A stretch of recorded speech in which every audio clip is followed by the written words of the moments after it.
Romantic and captivating, Venice is one of the world's most beautiful historical cities. A dream vacation for millions of tourists every year. It feels like you're in a time warp, like you've traveled back in time and are experiencing a life in the past. It's fascinating and simply beautiful. It's exceeded all my expectations. People from all over the world come to Venice to experience the trip of a lifetime and to create lasting memories. As I enter the city, I too am overwhelmed by its unique ambience. I also fall under the spell of its more than 10,000-year history. But I quickly notice the hordes of people. Tourists are everywhere, all year round.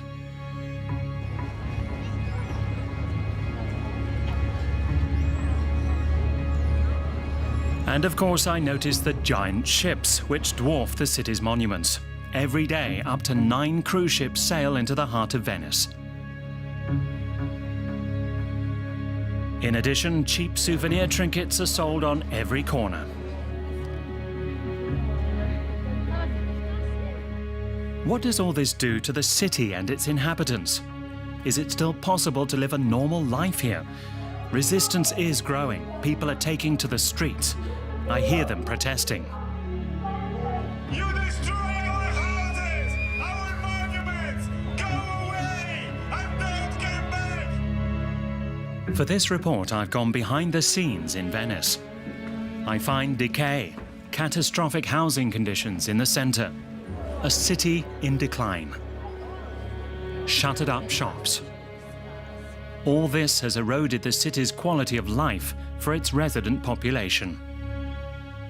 A disaster because nobody wanna give apartments to Venetians. Citizens are paying in terms of damages to their city and to their health, what caused by the big ships. I wanna fight for this.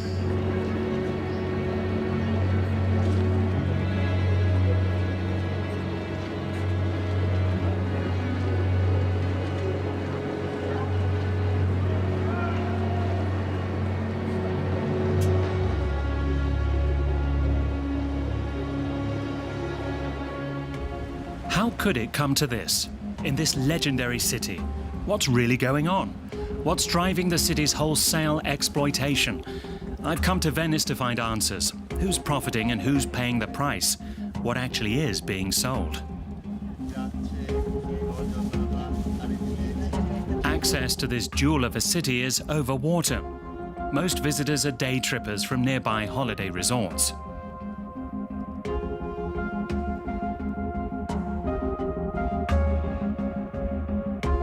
I booked my accommodation online like most net-savvy people nowadays. But rather than staying in a hotel, I've opted for a private apartment. It's cheaper and touted as a more authentic way to experience the city because one comes into contact with local residents.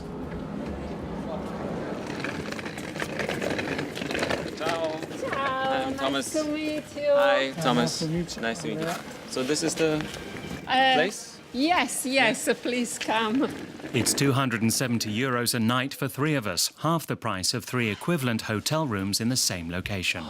Everything is new and the house is completely restored inside and outside. The roof too. Balcony. Yes, a balcony. Wow. It's a little, but It's like 5-star hotel. I know. No, you didn't never live here. No, I never live. You just did you buy the whole house and to rent it? No, it was of my parents. And is the business, is it easy to rent places like this? Yes, yes. But you make your living with renting things, like with renting apartments. That's your job. I try. This is the first year, and I want to try to make like everybody in Venice. Yeah, is there a lot of people doing this? Yes, a lot of people. Yeah? Yes, really.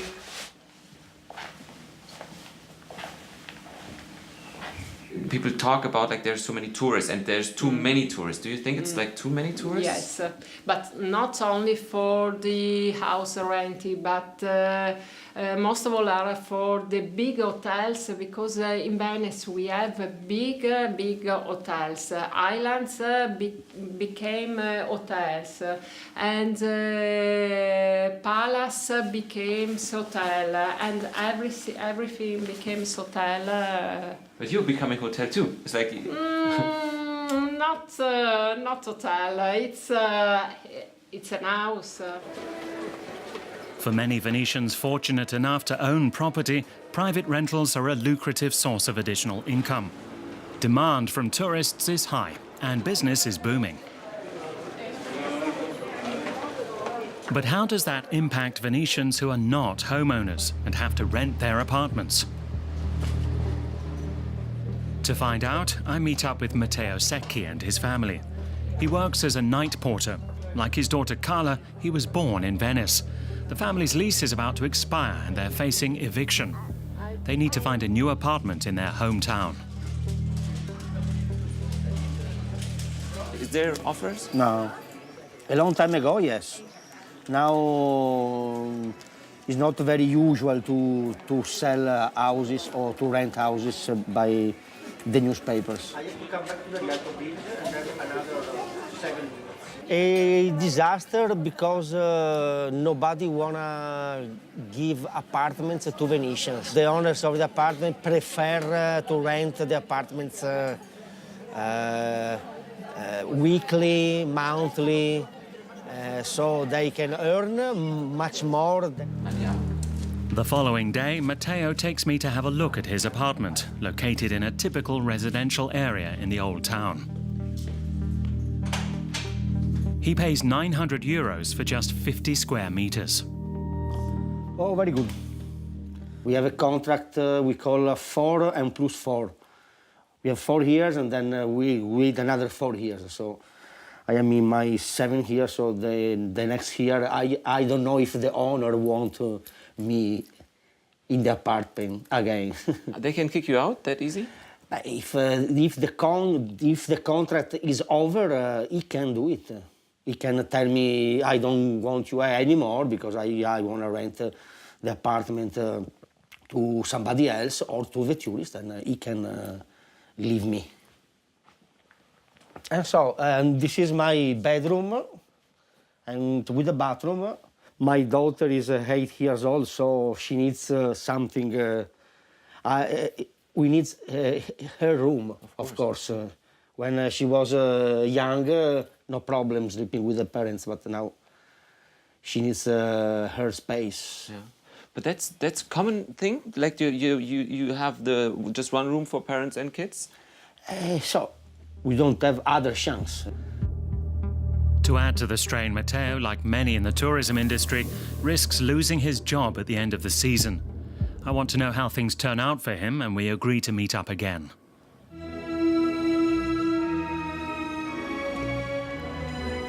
The tourists enjoying the sights of the lagoon city see no signs of the fight for living space taking place behind the scenes. Shuttered windows, I'm told, are usually an indication that the space is no longer lived in by a local. These are tourist apartments, only there are no tourists staying right now. But even a short-term vacancy is worthwhile because tourists pay much more than long-term tenants. Today, there are more privately operated tourist lodgings than hotels. That's good for tourists, but can a city function normally under such conditions? I meet with Giuseppe Titara, a professor of economics in Venice. He has studied the flow of tourism revenue into the city and confirms that living in Venice is becoming increasingly difficult for its residents.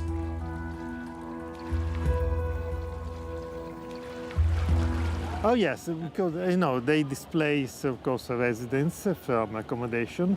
You mean, and it's very profitable to rent to tourists. The house purchases is by foreigners or Italians that buy houses in Venice as an investment good. So they just for renting to tourists. And this, they can get an income which is around, can reach 80% per year, which for a real estate is income which is out of any measure, because if you buy a house in Berlin, you can have 2 or 3%. He also tells me that much of the income on private accommodation is undeclared, revenue that's sorely needed in debt-ridden city coffers. Well, you just ask people, do you need a formal invoice? They say many times, they say, no, we don't need it, so I can give you a bit of discount, and you just mention, a modest occupation, or say 50% or 30%, but here in Venice is almost 90% occupation. Is this the city's fault? Would I act the same way? A fear-eyed thing is a bit, well, yeah, you know, people, you can't rely on ethics in these things. You have to rely on rules. So if you rely on ethics, you are lost. Evidently, there's a lack of regulation for this market. I make a note to raise the issue during my appointment at the City Council in 2 days' time. As I stroll through the city, there's a highlight at every turn. Naturally, public transportation is via boats rather than buses. If only the vaporettos weren't so full. In Venice, it feels like there are often two sides of the same coin. The city's beauty and singular appeal have always come at a cost. We are on an island, in a lagoon. Everything has to be transported by boat. There are no cars. Transportation, whether for people or goods, is complicated. Life has never been simple here.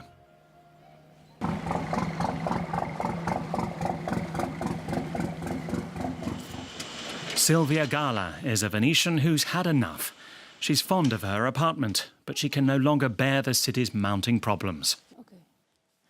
So, this is where I live. This is my living room. It's nice. There's a small terrace out there facing south, so you get sunshine all day long.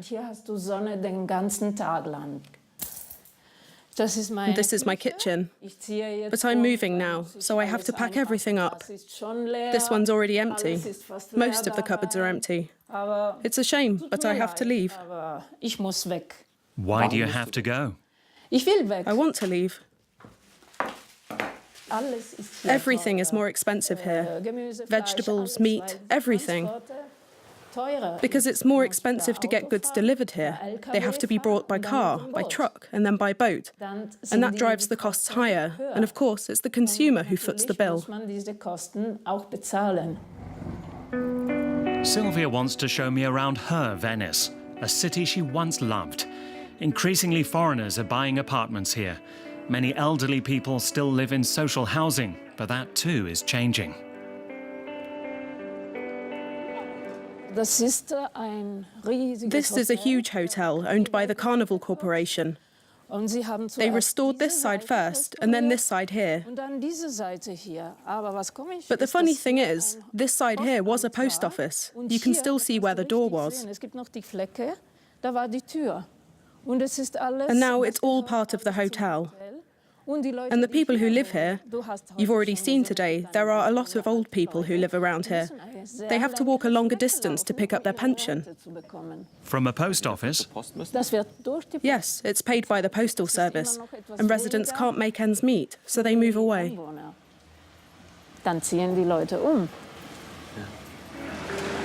We continue our stroll around her quarter, Cannaregio. Like every other Venetian I meet, she tells me the infrastructure is crumbling. There's less municipal regulation, fewer doctors, fewer small shops, and instead more souvenir stores and private accommodation. Who knows what was in there before? A grocery, maybe a bakery, a butcher's. And you know what I once saw here? The door was open, and I could see inside. There's a bed in there, and a table and a bathroom, and it's rented out to tourists. That means there are people who sleep in there. I find that very objectionable. It must be unpleasant for them. They don't know when they book a room or an apartment that they'll be sleeping here. In the window display. Yes, Luxury apartment with a view. yes, onto the bridge. Sylvia has decided to move to the mainland. We'll check back to see how she fares. I researched the business model of private short-term rentals. Airbnb is the leading provider. This graph shows exponential growth. I want to know what impact that growth has on the local housing market. I find 7,000 private hosts, almost 3 times the number of hotels. Most of the hosts have more than one property. I find one that has 27 listings. Another even has 90. That's not private home sharing, it's an unlicensed commercial enterprise. I contact Airbnb's spokesperson to find out why commercial listings on the internet platform are not regulated like they are in Berlin. Looking forward for whatever's happening. It's not a platform to give this kind of advices. It's of course it's the institutions who set the rules. We are there to support them. Every city, every country needs a unique approach, and so we don't believe that one-size-fits-all solutions are there to be cut and paste from elsewhere. So there are regulations at regional, city, and national level. But there's stronger regulations on other places. I think different regulations. What he's saying is City Council could intervene if it wanted to. Over at its offices on the Canale Grande, they're familiar with the problem. Paola Ma is the city's head of tourism. Airbnb provides accommodation for tourists, and that's dealt with differently under Italian law from private rentals. But at our last meeting with the ministry, we decided that we here in Venice must join forces with the other 4 major tourism centers, namely Florence, Rome, Milan, and Naples. We have to sit down with Airbnb and negotiate. Naturally, we can't ban these types of rentals, but we need to combat the phenomenon. For instance, by ensuring that renting to tourists isn't as lucrative as renting to locals or students. She's unable to tell me how the city plans to achieve that. Meanwhile, night porter Matteo Secchi, his wife and 8-year-old daughter are still apartment hunting. He worries he may be out of a job by the end of the season. He can't afford to buy a property, but he still looks at what's on offer. Tell me how I can buy a house at 420,000 euros. About me, a normal guy, it's impossible. For 200,000 euros, maybe with the help of the bank, but I find 50 squares, maybe. For a normal family, it's impossible to buy a house. In 20 years, when your daughter is grown up, do you think it's still possible for her to live here?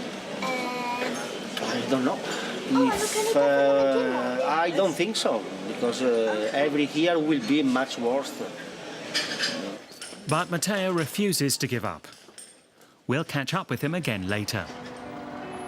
Silvia Gala is on her way to her new apartment. It's a 15-minute bus ride from historic Venice to Marghera on the mainland.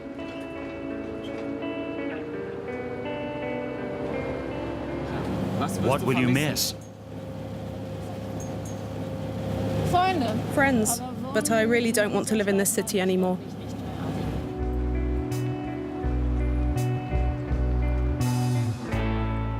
On average, 2 Venetians abandon their hometown every day. Here on the mainland, rents are just a quarter of prices in Venice, and the quality of life is better. There's more room, for example, for a spacious kitchen. It looks ugly from down below, but this is nice. We have this huge terrace. It often smells of curry out here, but that's good too. And you have a view of Venice.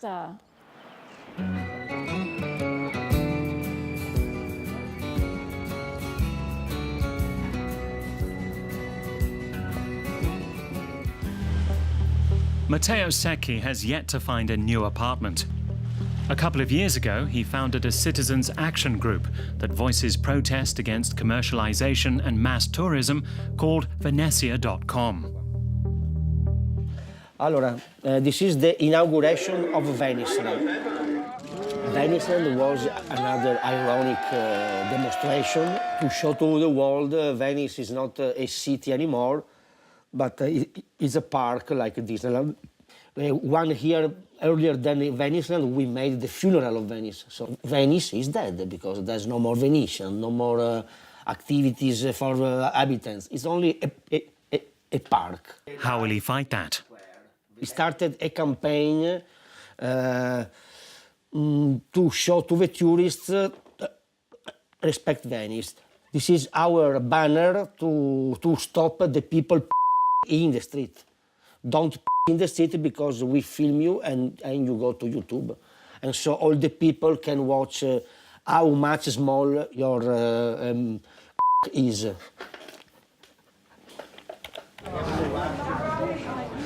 Venice's city council has started a campaign similar to Matteo's. It's banned eating on public squares, bathing in the canals and feeding the pigeons, all offences that carry fines of up to €500. Matteo helps distribute the posters.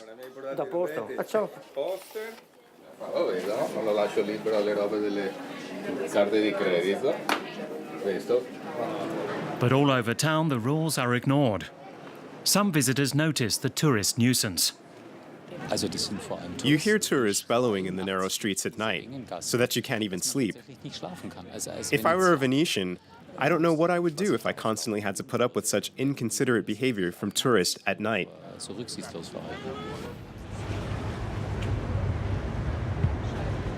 The new fashion of this summer is to make sex in the spots, in the famous spots in Venice. We had videos of couples making sex close to the Rialto Bridge. And some taxi drivers made a movie.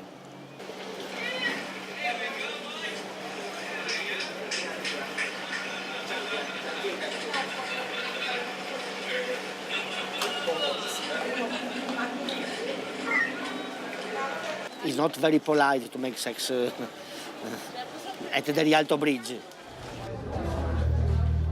We continue on to St. Mark's Square, where the number of visitors every day exceeds Venice's resident population. It's the city's largest and best-known attraction.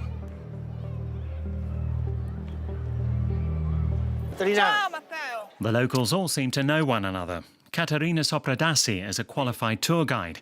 She's annoyed about the devious behaviour of other guides. In this moment, you can see two groups.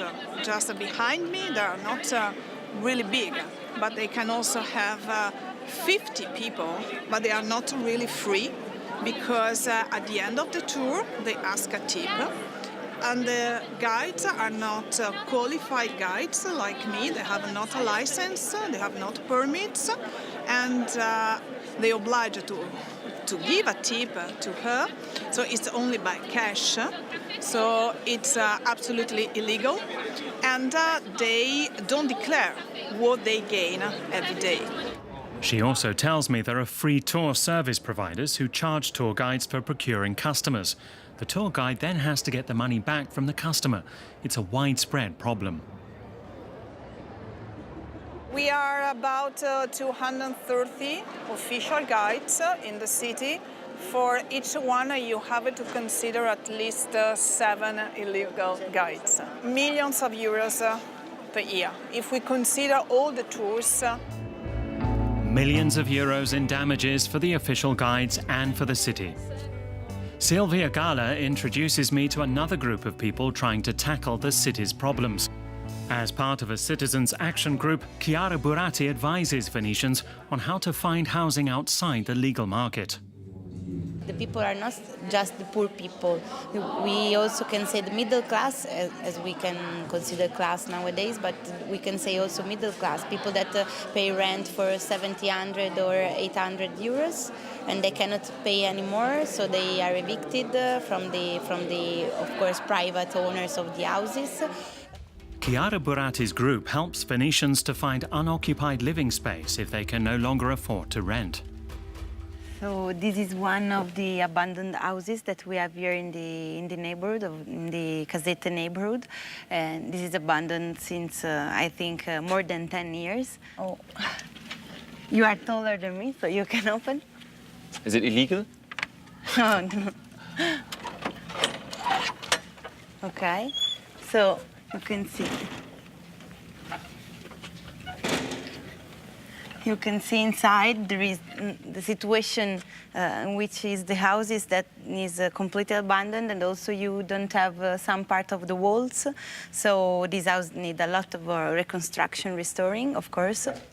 This apartment was once subsidized public housing. It belongs to the city and so ultimately to taxpayers.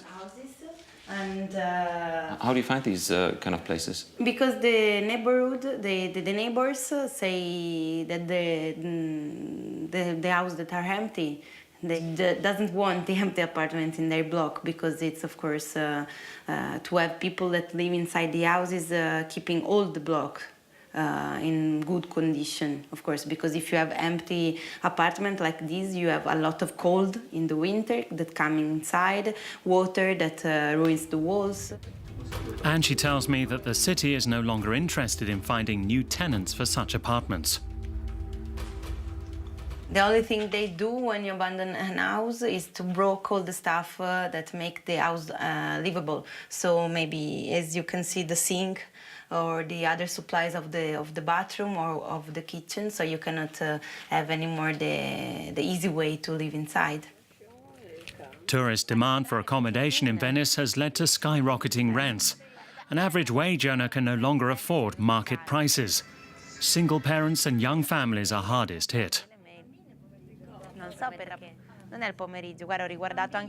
They try all the way to, like, legal way, of course, because occupation is not a legal way, but they try all the legal way or the institutional way to have some support for the rent, something like this. The last choice for the people is to occupy, of course, because it's not an easy choice for a family to say, okay, I want to do this. I want to fight for this because that they say they don't have money to restructurate. Restore, yes. The house, but they have money to throw away, like Mose is other things. They do nothing for the city, really, and even for the people.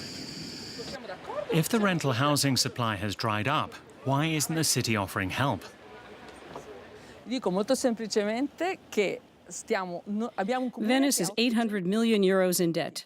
For a city that much in the red, it's extremely important not to spend even more money on subsidies. dare sovvenzioni o quant'altro. Austerity helps, just not the people in need. I want to gauge the extent of the problem and how much the city is to blame. In the whole Venice, you have a lot of empty apartments that are public apartments, hundreds. So they prefer to close the abandoned houses. They just put some gate in front of the doors because it's cheaper than to give these houses to a family because they have to fix it. Many locals do the repairs themselves out of their own pocket and move in as illegal squatters. Chiara Buratti takes me to Patricia's apartment. She is a masseuse who's lived here for 4 years. She did all the renovations. How was this when you entered it? Destroyed. Really destroyed. But I didn't finish because all the jobs I do is by myself, so there'll be every month I do something. Yeah. But aren't you afraid of that there's people gonna kick you out? Afraid? No. They try every 6 months almost to come over and say, okay, you have to get off. I don't want to get off, so they give you 6 months more. It's funny, but... Because we stay in a lot of people downstairs when they come. When they come. And so we stop the eviction, and we have a table also with the municipality. In the last months, we met the chief of the Alter, we met the chief of the region, So for them it's not easy to kick off one of us. Huh? So this is bedroom. Yeah, the bedroom and the living room. So we have, in Venice, we have like 6 evictions per day in all Venice, not just the island, all Venice. Meaning like 6 people are kicked out of their apartments every day? Yes, but of course it's not with the police or all the eviction. Someone, of course, choose to go away before, because it's also dignity problem, you know, for the families to go away with policemen or something else. So basically we're talking about thousands of people that have that problem? Yes, there is 1,000 people that have a housing problem here. And as I discover, it's not the only serious threat to the people of Venice. A menace that no city resident can escape glides into the lagoon at dawn. The locals call them the monsters. Cruise ships, more than 500 hulking big ships call every year. They bring masses of people and, above all, problems.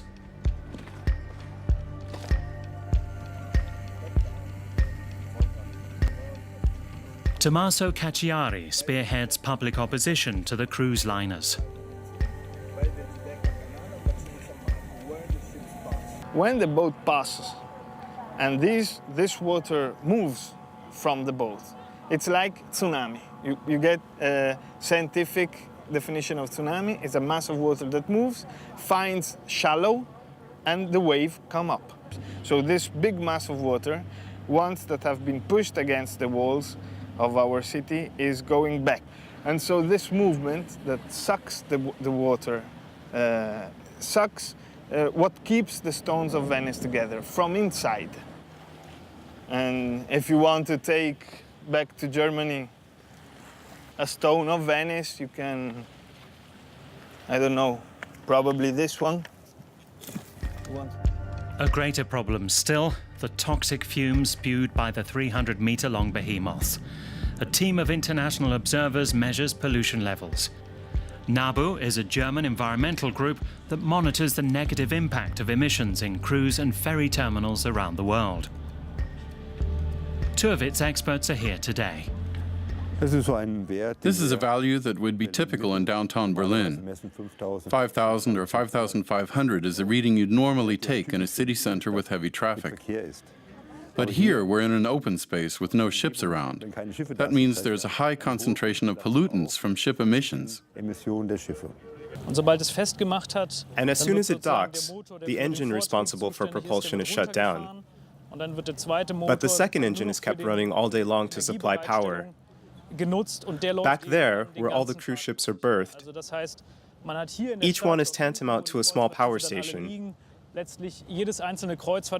And these power stations run unfiltered all day long. And the wind blows their emissions directly into the city. We know that particulate matter from ship emissions is linked to respiratory as well as cardiovascular disease. Exposure to fine particulate matter is also associated with dementia and even obesity. There's a big health risk for people living in such heavily polluted areas.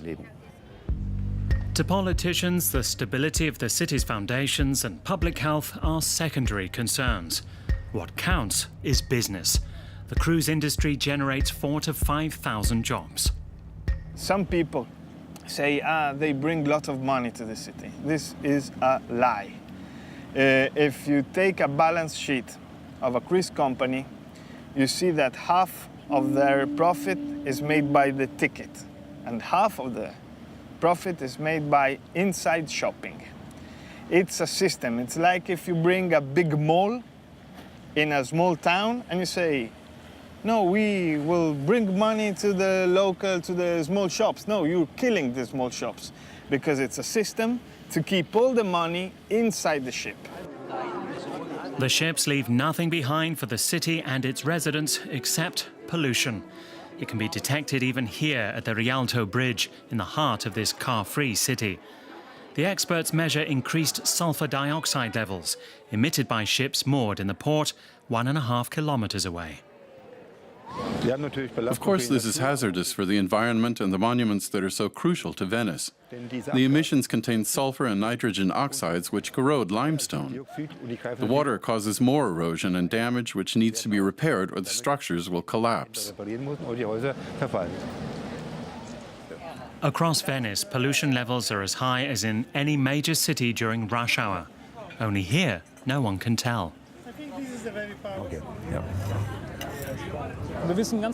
We know exactly how to fix the problem, and that is to switch from heavy fuel oil to cleaner fuels, and to install exhaust technology, particulate filters, and nitrogen catalysts. We've had Euro 6 emission standards for cars, trucks, and buses for years. It's the norm for land vehicles, but the same rules don't apply to sea vessels, and that's simply unacceptable. We took measurements on ships that have filters. Pollution levels dropped by 99.99%. The reading in the exhaust was lower than in the ambient air. The technology works. So why is it not used? Because it costs money they don't want to spend. They'd rather kill people. An accusation directed at Venice Port's private operator, where my request for an interview is declined. Tommaso Cacciari has been waiting years for answers, but over the course of time, he has acquired deep knowledge of the port's business model.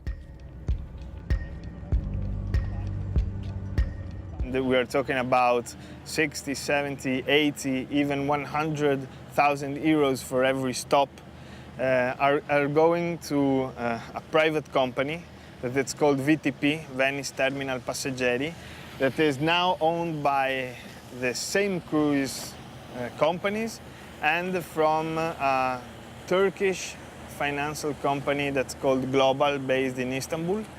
This is a very Italian paradox, that a public company makes a private company that's owned by strangers, in this case, stranger companies, foreign companies, that are getting all the money. Venetians regularly rally against the cruise ships. Activists say it's the only way to make their voices heard. Today, No Grande Navi, No Large Ships, is staging a protest headed by Tommaso. They're being joined by activists from more than 30 other groups, though the going can get rough. Sometimes police beat us, sometimes again we have trials, but we don't care. We go on because we are on the right side and we are winning. Chiara Burati from the grassroots group of squatters is also here.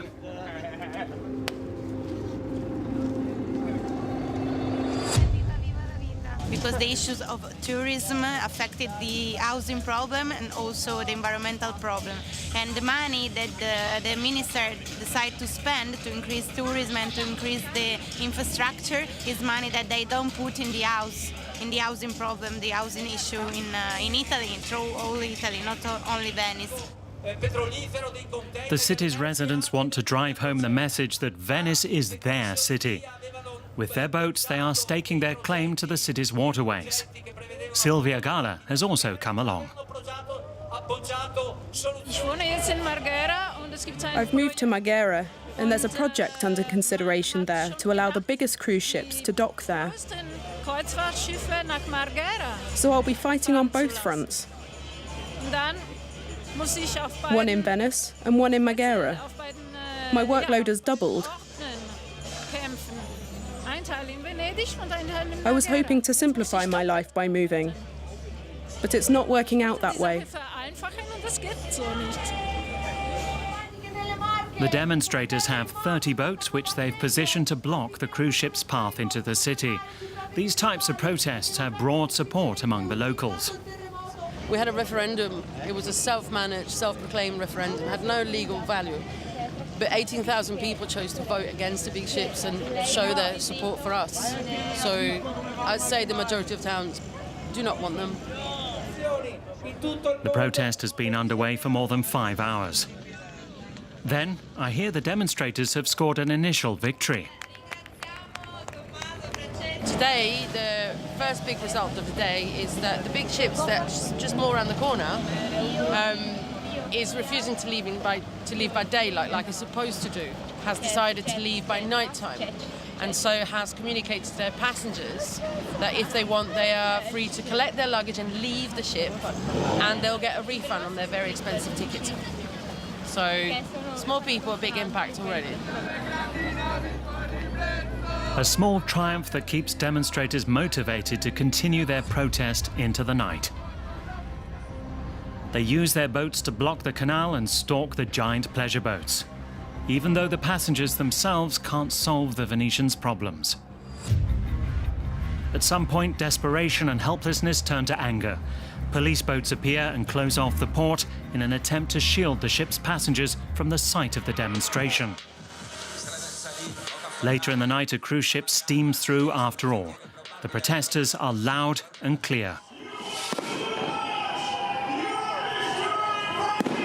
You destroy our houses, our monuments. Go away and don't come back because you are not welcome.